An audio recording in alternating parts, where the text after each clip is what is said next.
Hey there, welcome back to The Magic in the Music. I'm Jen, and today we have a brand new video for you. I'm going to be talking about DVC member mistakes.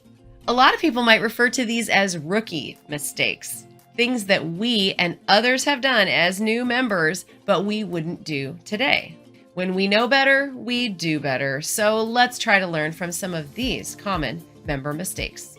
I also wanted to show you this awesome new rainbow monorail t-shirt that I'm wearing today. Check it out. This is a new design that we've added to our shop at themagicinthemusic.com. I am so in love with this shirt and I plan on wearing it all the time. If you pick up one of these today, you'll be helping to support our channel. And since we are not sponsored by any DVC related business, you can trust us for fair, objective advice and tips about DVC. We are an independent source for DVC info, and we hope to keep it that way with support from you. You can also find us at themagicinthemusic.com. We're on Facebook, Instagram, and even Patreon. All right, let's get to that list of new member mistakes. The first new DVC member mistake that I want to address today is buying DVC on an impulse. That is a big mistake. Unless you have just huge amounts of money and money is not an issue for you, it's probably a good idea to do some research before you make your DVC purchase. It's very tempting when you're on vacation and it's so easy. They make it so easy, especially to buy direct. It's so simple. And it's just very tempting to just do it on the cruise or to do it when you're there on your vacation. And I would really caution you to take the time to do some research. If you find that you're interested in DVC, head home and check it out at home. Do your research, watch videos on our channel, find information online, and then see if it really is still the right fit. So then when you are ready to make that purchase, you're feeling really confident about that decision. The good news is if you do an impulse purchase on vacation and you realize it's a mistake, you actually have 10 days to rescind that contract. So you can actually back out of it and get your money back within 10 days. That is Florida timeshare law. So that's going to help you if you do make an impulsive mistake on your DVC purchase. The next mistake that I see people commonly make is if they choose to finance, which I don't generally recommend financing, but if you must, you must, and some circumstances might warrant financing, but it's seeing people who finance but don't bother to shop around for the best possible rate. This is kind of the same principle here with your mortgage. I see all these people who are going shopping for their home and they spend all this time and energy buying the home. And in the case of DVC, you might be researching the right contract or the right home resort. But what they forget in the case of the home, they forget to shop for the mortgage because that's actually the most expensive thing. And it's kind of the same thing with your DVC financing. It's not the contract that's the most expensive thing. If you're financing it, it's actually the financing that is the most expensive part of DVC for you. Don't just accept the rates that are offered to you. Shop around online and find the best possible rate. The next mistake that I have seen happen a few times is people who buy DVC even though they know it's not really a good fit for them. They kind of give in to the emotion of the purchase, but they don't really think practically. If you know it's not a good fit, and you have to be honest with yourself about this, in terms of vacation style, maybe you can't plan far enough ahead. Maybe it doesn't fit with your finances. You can't afford it right now. Any of those could be major factors that make it a bad purchase for you. So make sure you're honest with yourself about whether DVC really truly is a good fit for you. Our next common new DVC member mistake is not buying enough points. We have been guilty of this one ourselves. We didn't buy enough points when we first bought in. Now, of course, at the time, we bought the points that we could afford. And then later we bought more points as we could afford it. And so we kind of added them on gradually. And I know a lot of members do that. But if you have the finances to do it and you know you visit Disney consistently and you are a good candidate for DVC, then go ahead and add on extra points in addition to what you think that you're going to need. Now you can use DVC points calculators to determine exactly how many points you're going to need. And then it's a good idea to maybe add an extra 10% on top of that, just because your needs are probably going to change over time. Oh boy, this next mistake, this is a tough one. People make a mistake of not reading the contracts sometimes before buying DVC, and that can be an issue. So make sure you fully understand how the system works. We have lots of videos on all of these things on our channel, and there are lots of resources online. So make sure you know what you're getting into. If you don't really understand how it works and you don't know any potential restrictions you might have if you are purchasing resale, there are going to be some restrictions you might be dealing with resale. Make sure that you absolutely understand those clearly before you buy your contract. Oh boy, the next one on our list of common DVC new member mistakes is one that we just narrowly avoided. The mistake is to buy Disney Vacation Club at the wrong time in terms of your vacation planning. So a lot of people actually go on vacation and then they buy Disney Vacation Club just after spending a whole bunch of money on lodging at, say, Disney World or Disneyland. And actually, if they had bought that contract a year earlier when they were in the planning stages for that trip, they would have been able to apply those points and apply all those funds towards their trip. We kind of dodged that bullet in that we had a trip on the books. We bought DVC over the phone at home before our vacation, and we were able to cancel our cash booking and then book instead lodging using our new DVC contract. And so we were able to actually take the money that we would have spent on that cash reservation and then just apply it towards the purchase price of the DVC. And that's a really great tip for saving money on DVC. If you have a big trip coming up and you want to make the DVC purchase, definitely buy DVC in advance if you can, a full year in advance. And you will find that you'll be able to take those funds that you were going to spend anyway and apply them right towards your DVC purchase.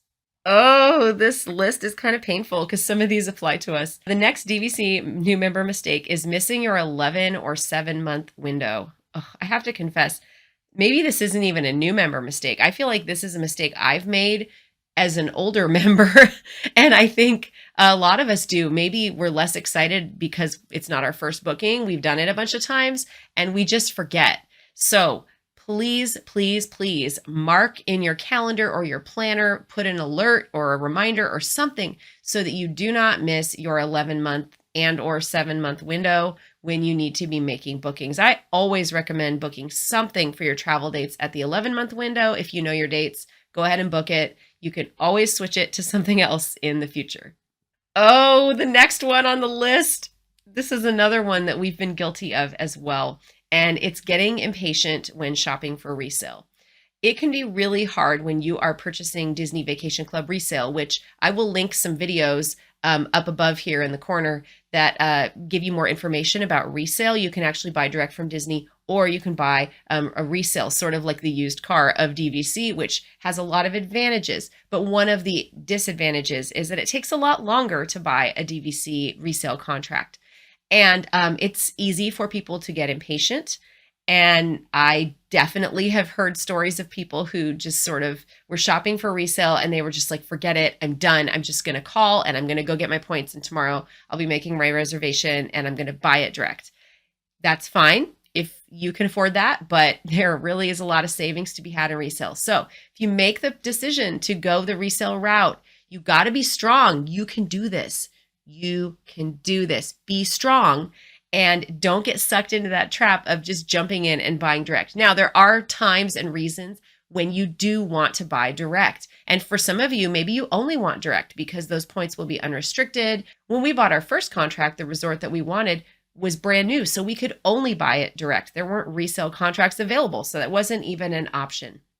But just remember that getting patient will cause you to make mistakes and maybe bad mistakes. We actually offered on a contract that was not matching our existing use year. This is on the resale market. And luckily that deal fell through, but then we would have been juggling multiple use years. And I'm not a big fan of that. I am so glad that deal fell through and that later we ended up getting all of our contracts matching on the same use year. I am so glad that I didn't let that one moment of impatience foul up our DVC plans. Another common mistake that I see is people who don't understand the booking process. I'll see people who will try to wait until they get into the window for a certain set of points, say your 2023 points, and they wait till they get into the 2023 window where those points can be used before they book. That's not when you book them. What matters is the check-in date, and that determines where the points get pulled from. I know it's kind of confusing. The bottom line is this: you can book at your home resort 11 months from your check-in date, starting 11 months from your check-in date, and you can book at other resorts starting 7 months from your check-in date. As long as that check-in date falls into the use year of those points that you were wanting to use to book the reservation, you're good to go. That's it. All right, the next thing on our list of common new DVC member mistakes is thinking that you have to buy the newest resort. If you are purchasing your DVC contract directly from Disney, they are going to be encouraging you to purchase from the resort that they have sort of currently for sale. I guess that's the way of putting it. They'll have promotional materials and advertising for specific resorts. And of course, those are great and they will have the longest contract life because they're the newest resorts. But you don't have to buy those resorts. So let's say that you were shopping for a direct contract from Disney and you really, really love Boardwalk. Can you buy Boardwalk direct from Disney? Yes, you can. You can also buy that on the resale market. So you have options as to which resort you're going to be purchasing. Pretty much all the resorts are available on the resale market as well, unless it is a brand new resort. So I'll give you an example. When the Disneyland Tower opens, which will be the next one to be opening up, for several months and maybe even close to a year, there will be few, if any, contracts available on the resale market because people will have just been starting to buy those initial contracts. They won't really have anything available for you to purchase resale. So if you wanted to buy a Disneyland Tower contract on the resale market, you're not going to find that one for some time. Eventually, in a couple of years, you'll start to see people wanting to resell those. But other than that, you can buy anything on the resale market, and anything that is a sold out resort from Disney, you can also ask, and they usually have points available. So don't be limited by the resort. Always ask. It never hurts to ask. Remember, it's really important to choose a resort that you love as a home resort. So if there's one you love and it's not the one currently in the marketing materials, no problem. Always ask and see if you can get the one that you really want. All right, another mistake that sometimes happens, and usually this one is not intentional, is buying DVC for the short term. Generally speaking, Disney Vacation Club is not a good value if you are not planning on owning it for a while. When we've crunched the numbers, we generally feel that owning it for 7+ years is where you're going to start to see real benefit from it. If you can own it for more than 10 years, then you're getting a great value out of it. And hopefully you'll just own it until it expires someday. But generally, if you only have it for 2, 3, 4 years, you are probably going to lose money on that deal and it's not going to be a good value. So of course things change.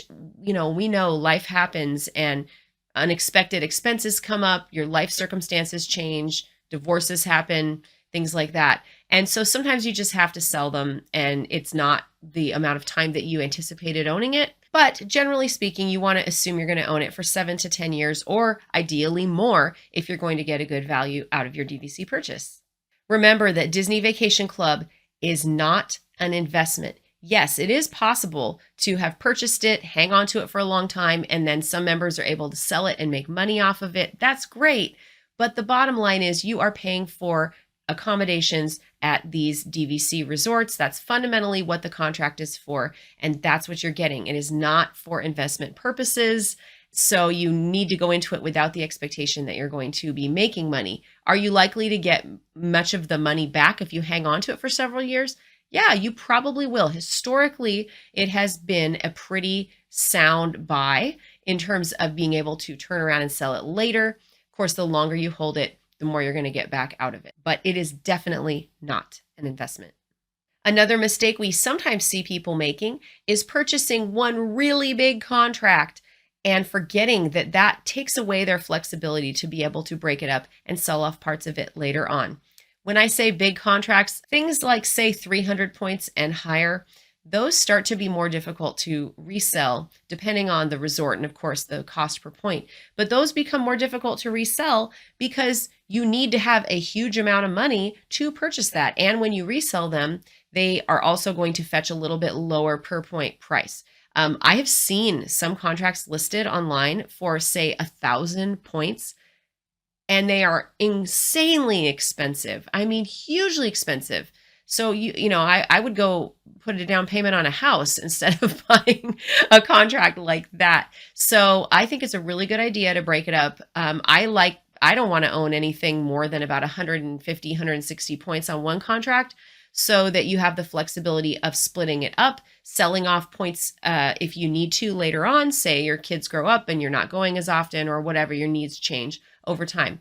Another reason to split it up is that people like to do that for their inheritance. And we have 2 kids, so we want to have an even number of contracts that can be split off between our 2 children. The next new DVC member mistake is one that many people run into: not budgeting for the additional expenses that come along with becoming a DVC member.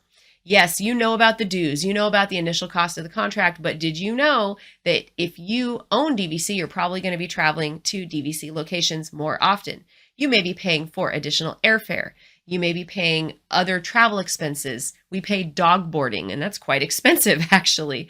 You might have to pay for a house sitter. You might have to pay for gas to drive your car. Of course, in our case, airline tickets can be very expensive for our family. So you'd have to think about all those things that go along with your more frequent vacations. Okay, our final and I think biggest mistake that people sometimes make as new DVC members is failing to do their due diligence before purchasing. This is kind of a big category. Failure to do proper research before you make that purchase, because it's a big purchase. DVC guides generally have really good information for you, but there are a few things that they're not going to discuss with you, namely resale. They're not going to tell you about resale. So they're not trying to be deceptive, but they're just trying to do their jobs. It's always a good idea to verify anything that a guide tells you. Go back it up online. Go ask a member. There are all kinds of great message boards out there. You can even comment on this video and I will give you an answer if I know the answer to your question as well. And we have a great community of DVC members who can help answer questions for you. So reach out, talk to some members, look online, you'll find great resources, and make sure that you verify everything that you're hearing, just to make sure that you fully understand what you're getting into. Speaking of due diligence, that's where we come in. Our channel is full of videos with great DVC info to help you get the most out of your DVC membership. Don't forget to visit our shop at themagicinthemusic.com or connect with us on Patreon, Facebook, or Instagram. Thank you to patrons Christina, Leonardo, Renee, June, and Judy for helping to make this and other videos possible. If you want to get the most out of your DVC membership, be sure to check this playlist right over here. We also think you're going to love this video right over here. Thanks so much for joining us today. Have a great day, everybody. Bye.